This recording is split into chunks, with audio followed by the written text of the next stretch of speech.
Mr. Josiah Oldcastle, his trusty vintage car, Gumdrop, and his grandson, Dan, were at the seaside on holiday having a picnic. It was raining, and they were miserable. "Never mind," said Mr. Oldcastle. "Cheer up. Imagine it's sunny." He knew Dan was good at imagining things. Dan imagined the sun was shining, just like in his exciting book about a pirate called Blackandagger. He looked up. The sun was indeed shining, and there were Mr. Oldcastle and Horace in the warm sunshine. Dan ran down to the shore. Then he jumped. "Look at that!" A huge pirate ship had appeared, just as in Dan's book, and it was coming straight towards them.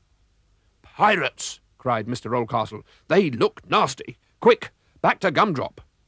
The pirates were pouring ashore, led by Captain Blackandagger, but they saw Gumdrop and fled, thinking he was a blue sea monster.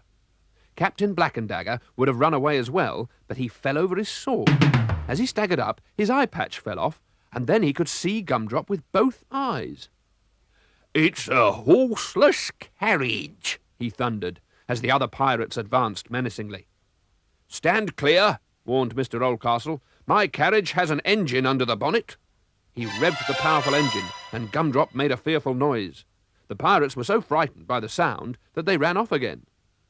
"I shall keep my engine under control, provided you keep your thieving fingers off my car," offered Mr. Oldcastle.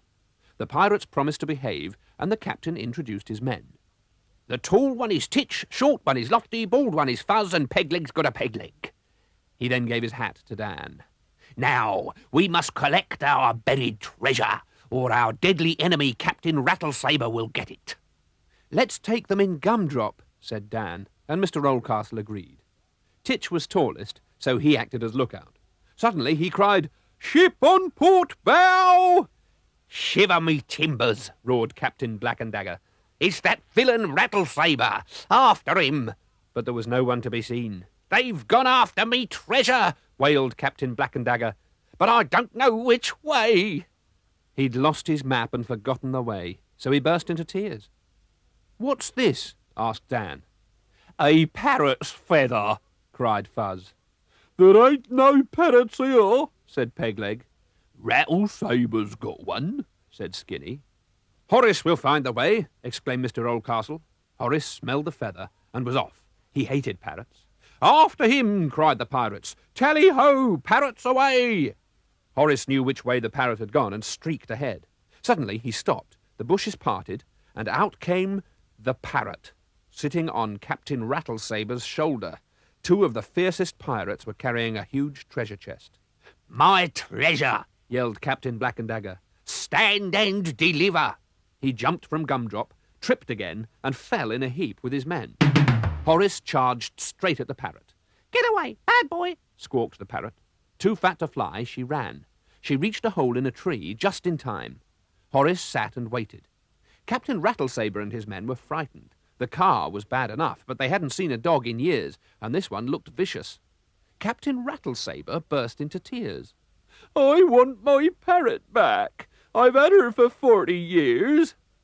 "I tell you what, Captain Rattlesaber," exclaimed Mr. Oldcastle. "Give half the treasure to Captain Blackandagger, I'll call off my dog, and you can have your parrot."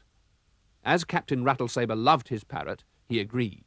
Captain Blackandagger agreed as well. After all, half the treasure was better than none. They agreed to be friends. Captain Blackandagger was very grateful. Mr. Oldcastle accepted a gold coin from the treasure chest and a bottle of brandy. Then the pirates left for their ship. Mr. Oldcastle poured a brandy and let Dan have a sip. Dan just couldn't imagine what brandy tasted like. Just like orange juice. They were back at the seaside having a picnic. The rain had really stopped and the sun was shining. "There you are, my boy," said Mr. Oldcastle. "I told you to use your imagination." Or was it just imagination? When Mr. Oldcastle tidied Gumdrop up, he found a brandy bottle, a gold coin, and a pirate's hat.